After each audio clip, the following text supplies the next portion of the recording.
This week on Myths and Legends, it's a story from India of sorcerers, dogs, and murder cult podcasts. We'll learn that, when investigating said murder cults, maybe don't go it alone.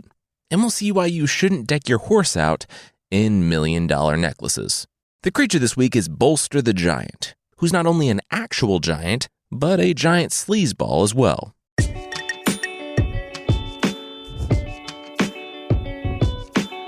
This is Myths and Legends, episode 238, Blue Raja.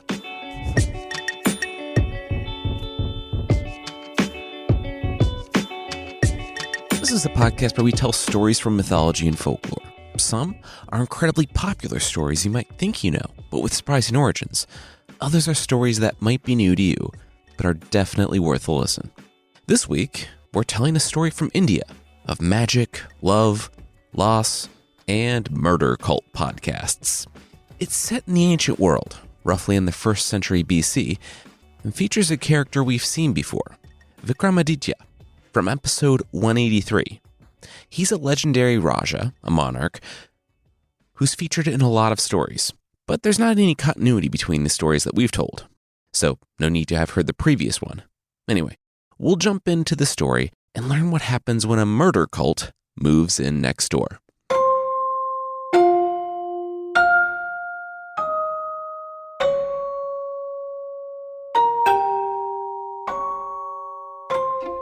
Hey, Raja Vikram. The Raja, Vikram, heard at the door. Vikram smiled and waved the person in, just like he did with all who crossed his threshold. He was a wise and welcoming king, beloved by all. Hey, so that sorcerer that moved in across the river, the person said, taking a seat, things are getting weird. Weird. Yeah, the visitor continued. It started out by him sitting in fire, and I was like, wait, you're kind of charging ahead here. Sitting in fire?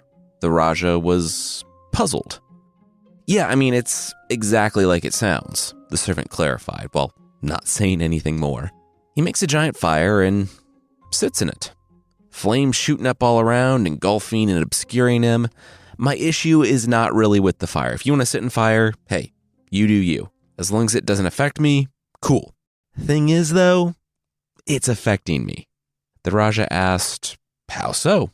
Well, it turns out that people who can set themselves on fire without being burned, they attract attention. The sorcerer has a cult now. The Raja laughed.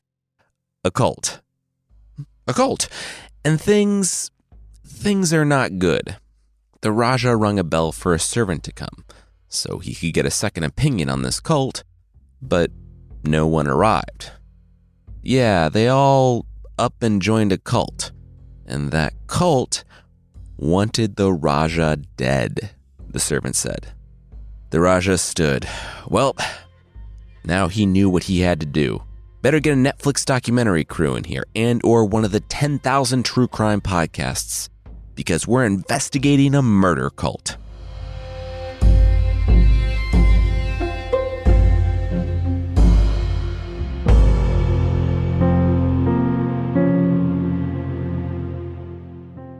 Oh wow, there's actually murder in this murder cult, the Raja whispered to the messenger when the pair was crouched outside the sorcerer's tent.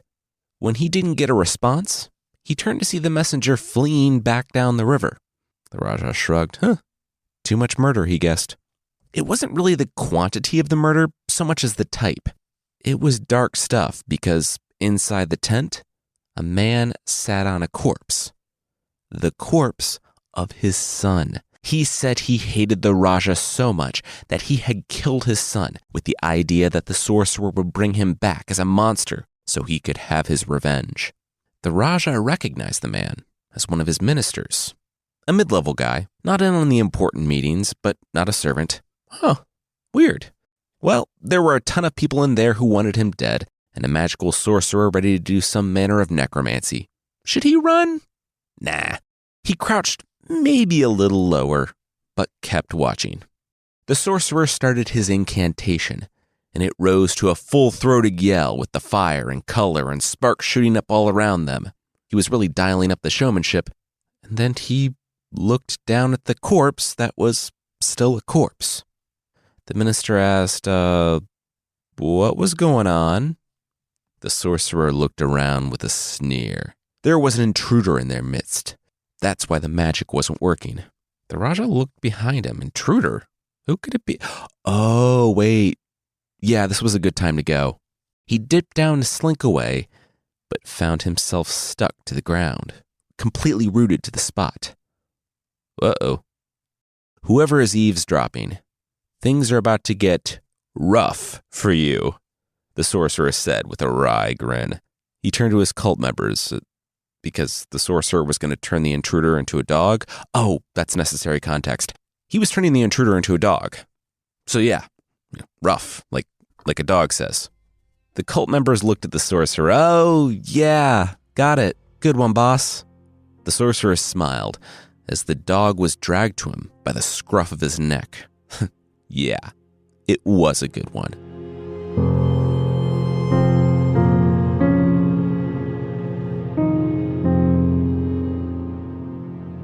The astrologer who had been summoned to the city rushed into the palace. The reports around the kingdom said that his Raja was ill and bedridden.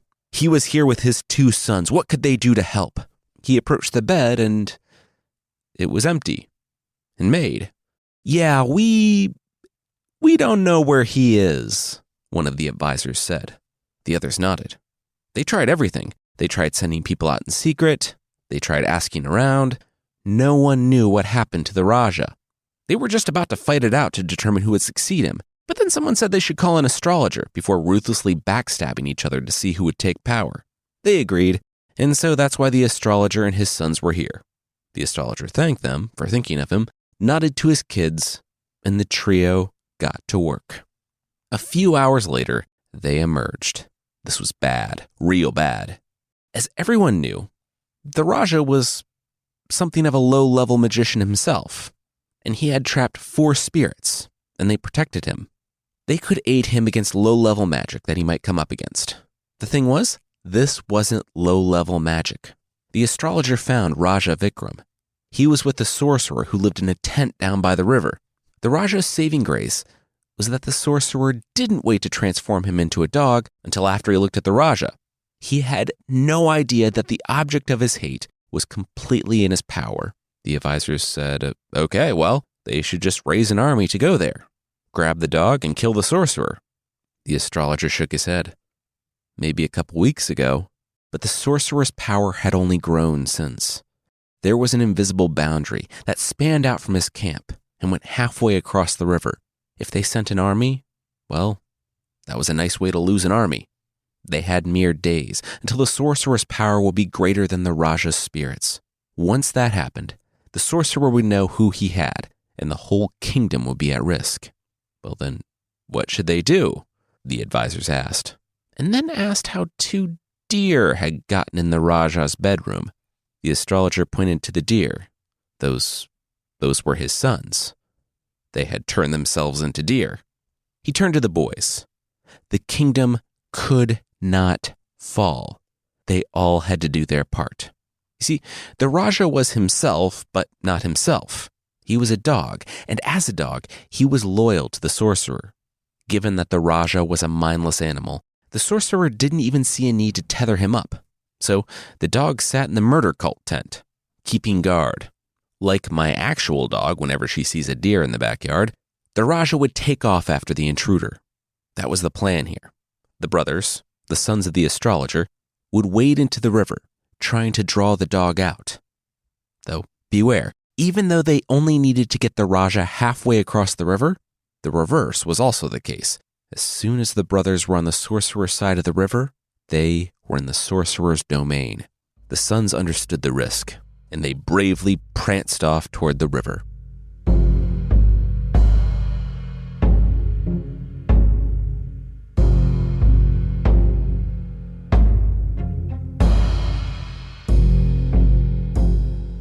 The dog spotted the deer. Its ears pricked up, and it took off. The spirits that protected the Raja knew what was happening before the sorcerer, and they kicked up a sandstorm between the dog and the tent to obscure the Raja. It worked up until the dog splashed into the river. Hearing the water, the sorcerer glanced over, saw the dog was gone, and instantly transformed into a kite, a bird of prey, not a kite. Though he could do a kite. Wouldn't make much sense, though. He flapped from the tent and flew into the air and saw that a deer was trying to lure the dog across the river, across the invisible boundary that stood as the temporary limit to the sorcerer's power. The dog was almost there. The sorcerer panicked and dove for the face of the closest deer. There was a shout from the astrologer on the other side of the riverbank, a warning for his son, but it was too late. The kite came away with one of the deer's eyes. The bird of prey cried out in victory, but it was premature. The Raja crossed the threshold of the sorcerer's power. He was free.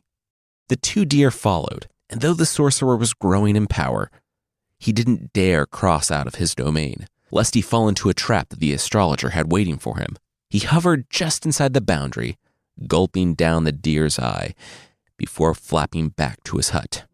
When the sorcerer was gone, the astrologer and the deer took off, and the dog followed, nipping at them. Soon, they were home. The Raja had been rescued, but a powerful new threat had been discovered.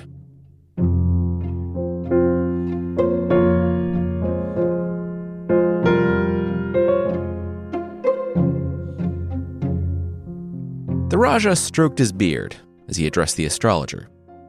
So, evil sorcerer, not his first rodeo here. Can you magic him to death, or? The Raja asked. He turned to one of the astrologer's sons, who was now wearing an eye patch. Sorry about the eye, kid. I guess it was kind of his fault. Who knew investigating a murder cult solo could be so dangerous? He turned back to the astrologer. Sorry, he wasn't paying attention. What was that about destroying the sorcerer and solving all of this for him before dinner? The astrologer said that he couldn't. That got Vikram's attention.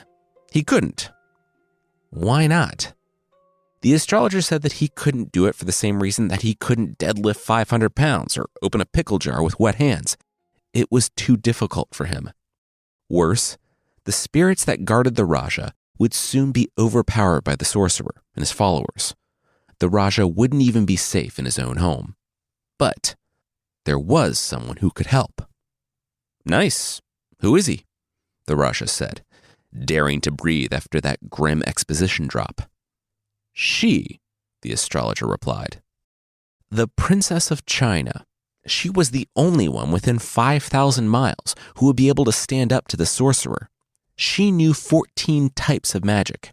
If the Raja married her, she could save him.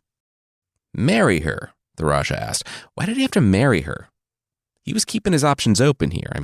He was an ancient world king. His options were perpetually open. But couldn't he just, send a messenger to China to see if she could help? You think she's going to want to come, a quarter of the way around the globe to help a stranger? The astrologer asked.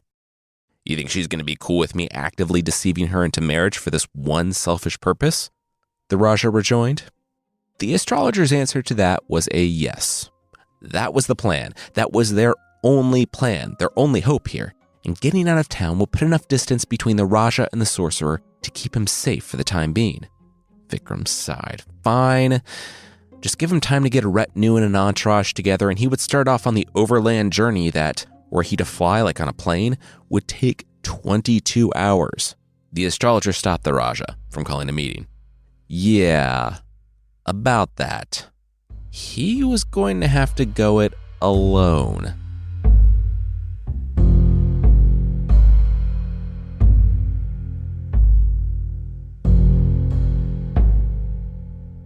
They couldn't risk the sorcerer infiltrating the group or knowing where the Raja was going, so the Raja put some of his most trusted advisors in charge and set off on horseback. The astrologer might not be able to fight the sorcerer, but he could give Vikram, the Raja, enough cover to get out of town without the sorcerer sensing which way he went. And so Vikram rode. For weeks and weeks, he passed over mountains, through valleys, cities, and towns. He talked to the people as he went. And every so often, he would ask who was the ruler of the land in which he traveled. And each time, the answer came back the same, Vikram. He began to appreciate the wide land and its varied people whom he ruled. But one day, the answer to that question was different. The land belonged to the Emperor of China. Vikram smiled. Nice. And where was the capital city? 15 minutes away? 20? 4 months later, the emperor's palace rose on the horizon. Tomorrow he would approach, reveal himself, and court the princess. But for now, he would sleep. Since you can only carry so much gold on your person, and 10 months of travel equates to something like 300 plus nights at inns, the Raja wasn't too proud to pitch a tent and sleep by the river. This was how the thieves found him. They didn't rob him, though. They had just finished robbing someone in the city, and getting away was the name of the game at this point. This next part is confusing to me. And if I'm saying this, that means I didn't find a suitable explanation for what these guys did between the time of writing and recording. So if anyone knows what's up with this, please let me know and I can update the post on the site. Basically, the thieves skidded to a stop in the dirt. Not when they saw the sleeping Raja, but when they saw his horse. The horse by the river was an auspicious sight, and so they decided to stop right then and there and divide up their spoils among each other and the horse.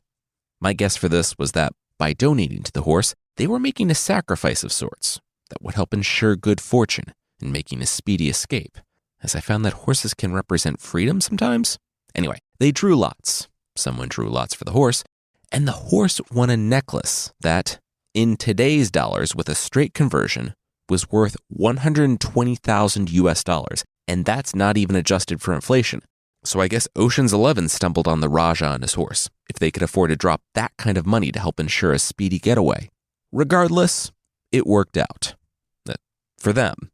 When the authorities came running, they spotted the very fancy horse and the only moderately fancy man sleeping next to him. The Raja awoke to men binding him. He shouted at the authorities as they dragged him and led his fancy horse into the city. The investigator sat across from Vikram. He was going to ask the man one more time. Who was he, and where did he get that necklace? Vikram refused. He said that it was none of the man's business who he was. And as for the necklace, they knew as much as he did. He woke up and his horse was wearing $1 million necklace. That's not a normal day for anyone. The investigator shook his head. Well, they had this stranger dead to rights. He was found with evidence on him, and he was obviously protecting his compatriots. If he didn't give some explanation as to who he was or what he was doing there, they would be forced to punish him for the crime. Now, final chance. Who are you? The Raja must have had some plan for how he was going to reveal himself to the princess when the time came, because he only sat back, shaking his head. Sorry, he wouldn't talk. The investigator gave the men behind Vikram a nod. Fine, he was guilty for the crime, and he would be punished for it. The men behind Vikram gripped his shoulders and wrenched him from the seat. Vikram turned, indignant. Unhand me, the Raja yelled. The investigator grimaced. Oh, you don't know what we do to thieves, do you?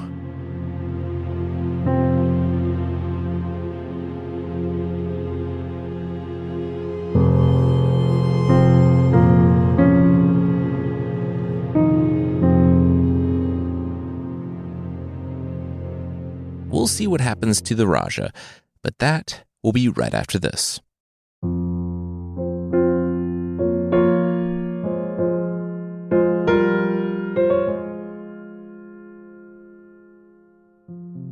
The oil man, a man who sold oil, like cooking oil, in the market, was late getting home that night. The square was basically empty, and the homes were shut up. As the merchant found his way home through the warm summer air, he stopped. There, up ahead in the road, was an animal. It was something. It was large, about the size of a man, and it was just a twitching mass. There was blood near it, too, staining the stone. The merchant backed up. Something was wrong here. If it was an animal, it was hurt or sick. He had decided to give it a wide berth. When he heard something, it was weeping. The oilman's feet pounded the stones as he rushed over. There, in torn, spit-soaked clothes, was the shaking form of Vikram. He held his arms to his chest, but the oilman could see the bloody stubs where his hands had been. Please, please help me, Vikram begged, but then winced when the oilman reached out. But it wasn't to hit him, as everyone that had passed him that day had done, but to pick him up. He was taking Vikram home. What are you doing with him? The oilman's wife demanded when he returned home with the Raja. Kindness? Think you might want to try it sometime? The oilman asked, being distinctively unkind. The wife said that the oilman didn't get it. This man had lost his hands and his feet, and yeah, they cut off his feet too because he refused to talk. He was supposed to be out there. That was part of the punishment. If the emperor knew the oilman was giving him aid, but the oilman wasn't listening to any of that. He was holding Vikram close and stroking his spit-soaked hair, telling the Raja it was going to be all right. Everything was going to be all right.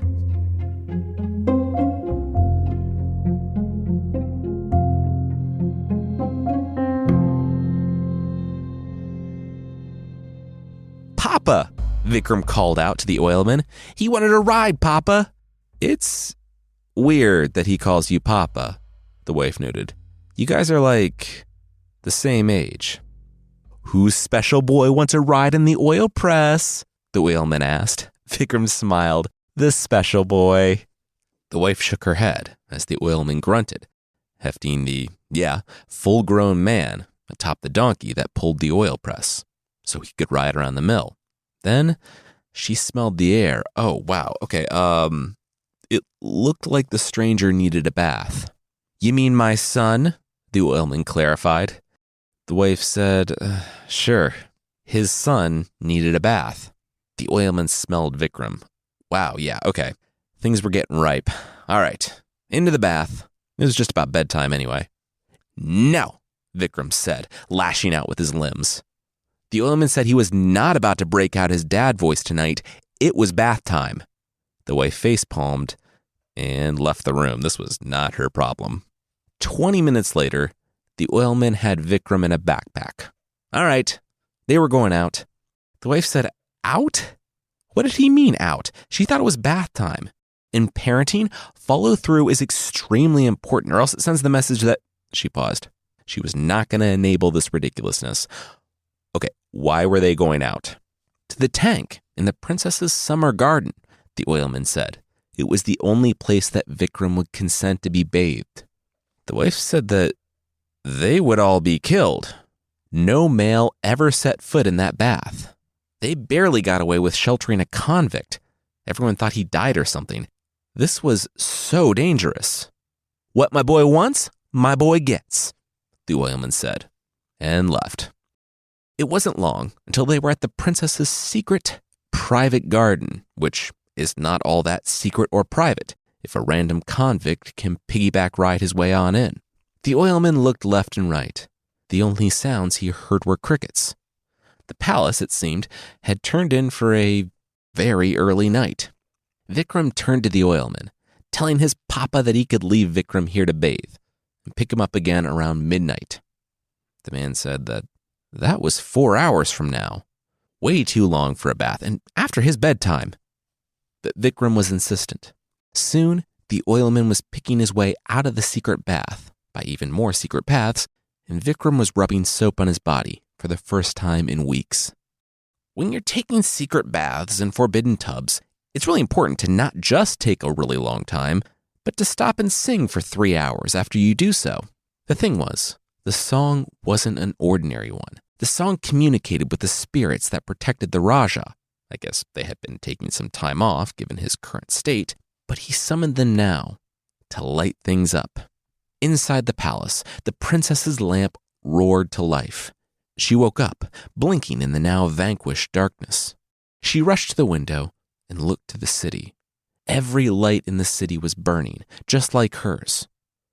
The people were marveling that they sparked to life on their own, and the sky above them glowed. Then, the light went out.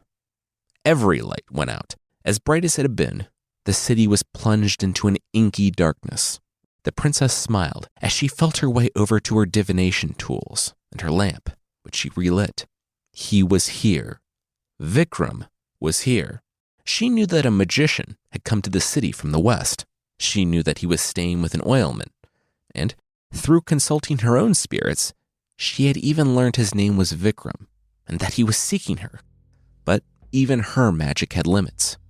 Now, he was trying to reach out to her. It must be urgent. She looked back out on the city, lights flickering to life after the darkness.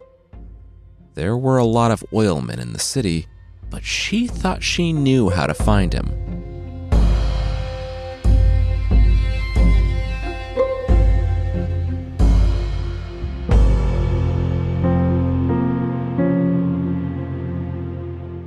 The oilman, our oilman, stood among several dozen others before the princess. When the guards showed up at his house that morning after he and his 30-year-old boy broke into the princess's garden, he thought he was dead. He could breathe when he realized that she was summoning all the oilmen in the city, but then dread washed over him again when he realized that she was doing so to kill them. Well, not kill them immediately, but they were all as good as dead.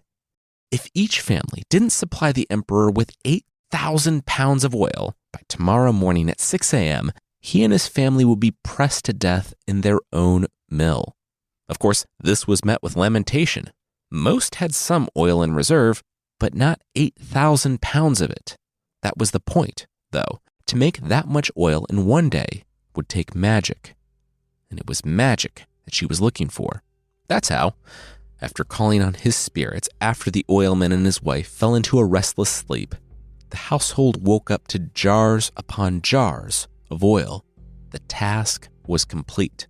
The oilmen who didn't flee the city with whatever wealth they could carry scuttled before the princess, bowing low and telling her that they couldn't complete the task, and they awaited their deaths. She sat transfixed on our oilman in the back, with his jars upon jars. She looked at the others. Oh, yeah, she knew they couldn't do it. They wouldn't be killed, just get out of here. The men said that, oh, cool, so it was all a test. Glad they spent their savings and literally lived like there was no tomorrow in one night. They had to go have some awkward conversations with people they thought they'd never see again. The oilman approached, and the princess held up a hand. In 2 months' time, she would be choosing a husband at a grand ceremony. The oilman smiled. He was flattered, but he was already married. The princess rolled her eyes. The man staying with him was invited to the ceremony. This was both an offer and an order. He was dismissed. 2 months later, the city gasped as the princess revealed herself. She stood atop the pavilion, looking down on dozens of crowned heads. Her dress flowed as she descended. And past all of them, she passed the men garbed in silk and gold, the sons of nobles. A sea of spectators parted as, at last, at the back of the crowd, she came to the oilman with Vikram in a backpack. She placed the garland on Vikram's neck and heard her father, the emperor, hit the platform at the palace when he fainted.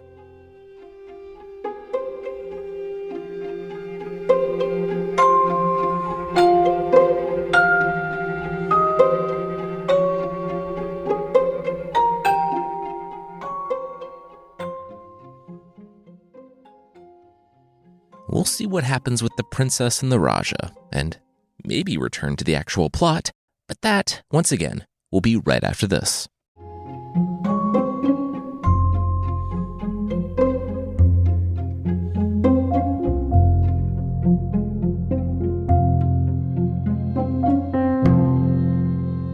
A decision and a choice had been made, the emperor's decision to respect his daughter's choice, but him?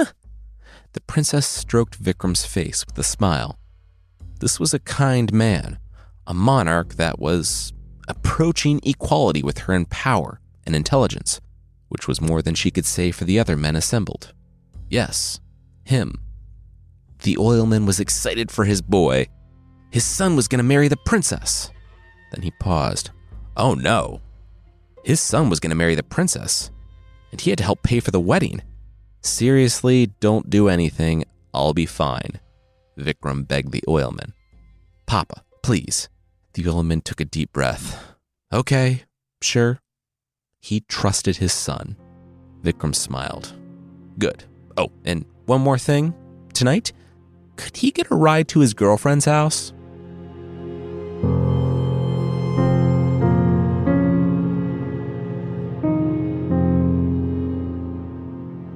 Sitting once again in the princess's secret bath, Vikram told the oilman that he was good to go this time. But this time, he could leave for the night. Vikram would be fine now. The oilman was about to ask if his adopted son was sure, but he could tell by the look in Vikram's eyes. The man was going to be okay. Oh, and Papa? Vikram said, as the oilman ducked to crawl under the portion of the wall that Vikram would absolutely have repaired the moment he was prince in this kingdom. The oilman turned back. Thank you for your kindness, Vikram said with a smile. When the oilman was gone, Vikram settled into the bath and began his song. Once again, the spirits that he controlled flickered the lights in the city, but he stopped them before they left. He said that, long ago, he had captured them from the air and forced them to do his will. He was grateful for that, but tonight they would be freed. He only had one more thing to ask of them. When the spirits were gone on their final task, Vikram resumed washing himself, but he was startled by another spirit. A giant, celestial maiden, as the story says, appeared in front of him. He didn't know it, but it was his betrothed. When the lights flickered this time, the princess used her magic to find him immediately. She said that she could grant a wish of his, and he held up his arms. It wasn't a big deal, but he would probably prefer to have hands and feet again. If you're thinking that a magical woman who can turn into a celestial being would also regrow hands and feet, as I thought, well, we'd all be wrong about that, because she didn't regrow the hands. She, I guess her dad, still had them, because she presented the man's severed hands and feet, likely in a horrifying state of decay, and reattached them. The Raja flexed his zombie hands when he heard the horns blow outside the city. He thanked the celestial being and rose from the bath. He had to go. His friends were here. Meanwhile, in the middle of the night, the oilman was roused from sleep.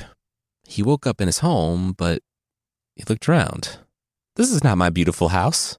He turned to the woman next to him. Oh, that is his beautiful wife.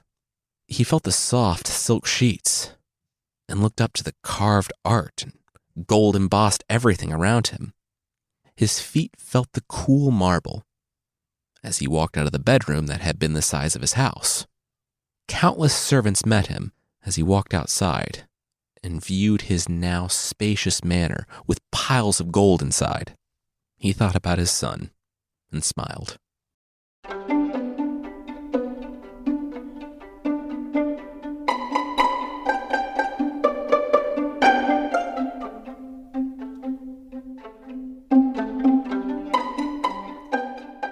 Hi, we surrender, the Emperor of China said to the army arrayed outside his gate. He didn't know who was there or why, but he did know that he didn't want to deal with any of that. So yeah, preemptive surrender. He just hoped his new overlords were merciful, but, if they weren't, unconditional surrender, just don't kill him. Dad, come on, he heard from the other army. He squinted and, hey, it was that guy. It was that guy, Vikram, his son-in-law-to-be. What was he doing here, conquering them on this, the day of his daughter's wedding? Vikram smiled. He wasn't conquering them, just bringing his army here to surround the emperor's city for reasons? Not quite sure. But they were here now, and so was the party. You see, he didn't just bring an army, but entertainers too. They combined the two parties for one fantastic gala, and the princess and Vikram were married. The couple sat on a raised dais, watching the dancers below, when the Raja got word that a troupe of jugglers had a special performance just for him. He grinned. Yeah, put them on next, juggling ruled. Well, after the dancers finished and the jugglers took the stage, Vikram froze. Oh no. There, in the middle of the troupe, were the sorcerer and the disgruntled minister that had killed his son for the sorcerer. He turned to his new wife. So, He actually forgot about the main plot here, and he needed to catch her up on a lot quickly. You see, there was this guy who was out to kill him, and at first he was marrying her for that, but then it grew into so much more, but his wife put her finger to his lips. It was okay. She had this. He should just enjoy the show. For a juggling act, they did a surprisingly scant amount of juggling.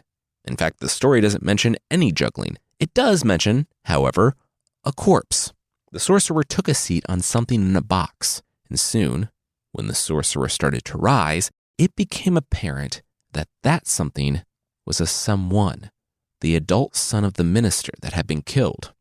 The crowd clapped, thinking that all of this was part of the act, and once the corpse was clear of the box, the sorcerer shot off in the air like he was riding a morbid flying carpet. He vanished into the sky and initiated the very worst type of fireworks show. There was an explosion above, and parts of the body dropped among the screaming, panicked crowd. In a flash, the sorcerer appeared again on stage. He pointed to Vikram. "Now, dear Raja, I will assemble this man and bring him to life again." He raised his arms, and the body parts flew from the crowd, reassembling themselves, until the corpse stood in the center. A cultist rushed him some ashes from one of the fires. He sprinkled it on the corpse, and it gasped to undeath. The Raja clapped. His wife looked at him. "Seriously?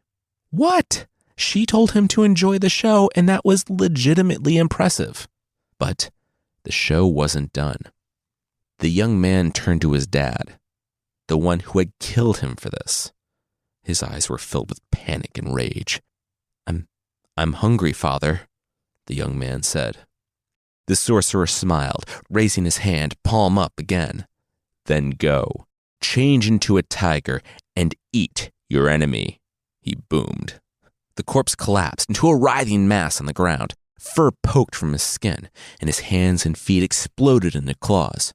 His head dropped face down on the ground, and then exploded upward in a roar. The sorcerer pointed to Vikram. There was the tiger's quarry, his enemy. Kill and eat. The tiger turned to face Vikram, but didn't move. The sorcerer pointed again. Right there. But the tiger didn't move. Right up there. Go get him. Kill and eat. Eat your enemy. Oh, he will eat his enemy, the sorcerer heard from the dais. It was the princess, who was now standing. It was at that moment that the sorcerer realized just how overmatched he was by the princess's power. The tiger looked to her. She nodded. Well, do what the man said. Eat your enemy.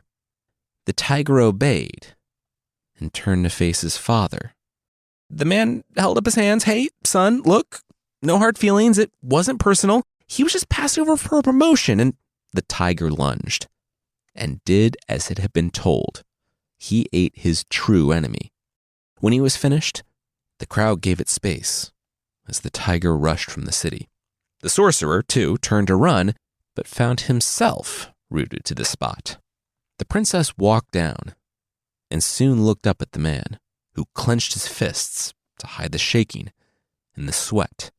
Kill me, he demanded. She smiled. No, he didn't tell her what to do. She wouldn't kill him. That was too merciful. The sorcerer's look drifted from rage to panic. She said that was the last thing he'd say. You're still in there, the princess informed the sorcerer, and he always would be. He would forever be behind his own eyes, but his exterior was like that of an animal. And he was a human, but his mind was like that of an animal. He would ride along with himself. But she told him not to worry. He would always be safe. In fact, he would never die. He would be forced to wander this earth like an animal, forever, a constant prisoner of himself wherever he went. The sorcerer, now acting like a dog, went over and sniffed the corpse. He ran along the crowd, each of them backing up. But then one started shoving the man and the others joined in. The sorcerer shifted back in fear from the people before bolting from the city, the crowd partying around him. He was never to be seen again. The people, who stood with rapt attention after the corpse firework exploded over the crowd and then cleaned them all up, erupted in applause. Oh my gosh, that show was amazing. The special effects, the drama. Wow. When are the actors that played the tiger, sorcerer, and minister going to return to take a bow? Oh, and the makeup on the guy who was mauled by his tiger son? Super convincing. Best reception ever. The princess took her seat next to the Raja, and the pair, with the princess watching over them, lived happily ever after.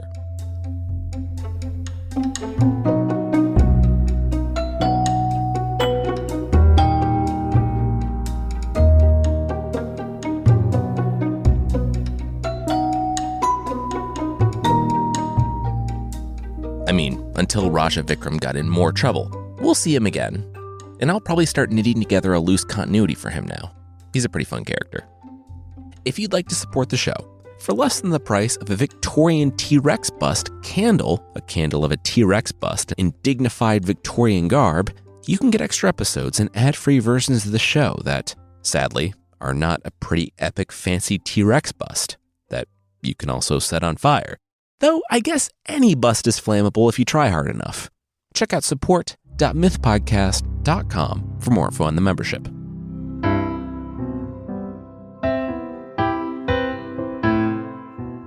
The creature this time is Bolster the Giant from Cornwall in Great Britain. Now, Bolster is the worst. Not literally the worst. I mean, we have talked about Zeus on this podcast, but Bolster is a wholly unpleasant, sleazy dude, which is made all the worse by him being miles tall and super strong. Like most giants of his time, he had several brave knights come from all over the land to smite him and such. But unlike a lot of the tales, all the knights died.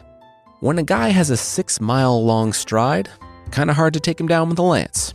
When Bolster got done scraping knights off his big toe, he would go home to his wife and continue to be evil. You see, Bolster was married, but he was also pretty cruel. So whenever he wanted to torment his wife, he would have her fill up her apron and take the rocks up to St. Agnes's Beacon on a nearby hill. While she was doing compulsory, grueling labor, Bolster decided that he might cheat on her a little bit, or try to. Enter St. Agnes, an actual saint. If, like me, you're not familiar with the saints, St. Agnes is the patron saint of virgins, girls, and chastity. So suffice to say, she was not into it. And if saints are capable of it, I would imagine pretty annoyed by his constant harassment. She tried to dissuade him, tried to make it clear that it was a hard no on her part, but the miles-tall giant wasn't having any of it. Remember, he wasn't the worst, but he was close. So finally, she relented. She said that she would go against everything she was by striking up a relationship with him. But to show his devotion to her, he needed to do a bit of a sacrifice. She led him to a small hole on a cliff face, saying that if he filled up that hole with blood, she would be his mistress. Bolster inspected the hole. Oh my gosh, no problem. He was a giant and the hole was tiny. He opened a small wound on his arm and got to work. After a little while, the giant began to feel woozy. Before he realized that he had been tricked, he was lying face down, dead. The hole in the cliff face might look shallow, but he didn't see the outlet at the bottom, the crack that flowed directly into the sea.